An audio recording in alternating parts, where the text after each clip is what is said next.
review, what assurances can you give local industry, especially companies who are waiting for the Defence Strategic Review, but within that has been announced another review, so now they've got to wait again? I know you said it's a short, sharp review, but what assurances can you give them? Well, it is a short, sharp review, and it will report in the third quarter. So that's of this year. So that's the first point to make. The second point to make is that the DSR makes really clear the need for Australia to maintain a continuous shipbuilding capability in this country. That means both at the Osborne Naval Shipyard in Adelaide, but also Henderson in Perth. And we have accepted that recommendation, and we are completely committed as a government to Australia having a continuous shipbuilding capability. We do feel, as the review has recommended, that there is merit in having a short condition check at this moment in time about the future shape of our surface fleet. And there are a couple of reasons for that. The first is that the surface fleet, as it's currently constructed, was determined at a time when Australia was still pursuing a diesel-electric powered submarine. Now that we are going to be operating a nuclear-powered submarine, that is a dramatically different capability, and it obviously has some implication in terms of the overall structure of the Navy, not only as we think about the next decade, but as we think about the next 3 decades. And the second is that the Defence Strategic Review has observed that navies around the world are moving in the direction, to put it kind of crudely, of having a larger number of smaller vessels. Now, with those two ideas in mind, we are thinking about the long-term structure of our surface fleet. But we are completely committed to having a domestic build right now.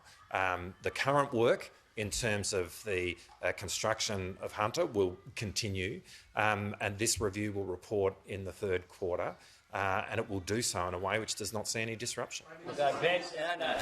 Stop the yelling out. Doesn't work. If you yell out, you don't get the call. Ben, then Andrew. NPM, there's clear warnings in here that more money for defence will be needed, but it sounds like the government is going for a cost-neutral position over the forwards. Are you just kicking the can down the road here? And what sort of level of defence spending as a proportion of GDP do you think that we're going to need? Well, I'm happy to start. What we've done here through the Defence Strategic Review is look at what assets do we need and where do we need them. So we make no apologies for that just not being all pluses.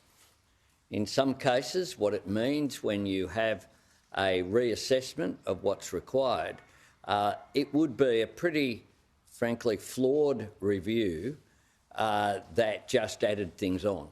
And that's been the problem with the former government's approach. They haven't had that comprehensive plan going forward. Now, we make no apologies for having a comprehensive plan going forward, which includes, of course, including the previous announcements about AUKUS, $19 billion over the forwards for the DSR, of which $7.8 billion will be with reprioritisation. But we also, as a government, have made very clear that over a period of time we see that there will be a need for defence expenditure to increase above that which had previously been budgeted for. We make no apologies for that. But what we don't do, what you shouldn't do with any project, with any expenditure, is just have a target and then try and spend to meet your target. What we're about is what are the defence assets we need, and we will do whatever is necessary to make sure that that's provided for our country.